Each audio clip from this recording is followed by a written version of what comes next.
The sky is turning green. The sirens are screaming. Run? No.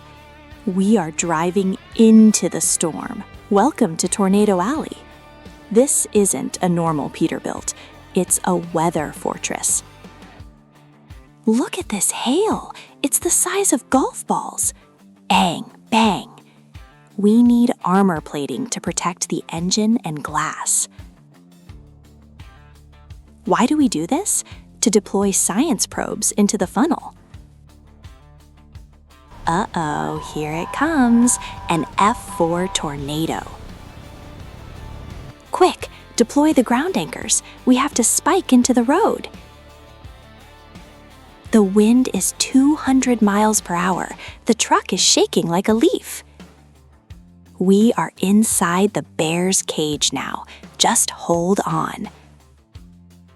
The storm passed. We got the data. We survived. But can a truck survive a wall at full speed? Crash test is next. Subscribe.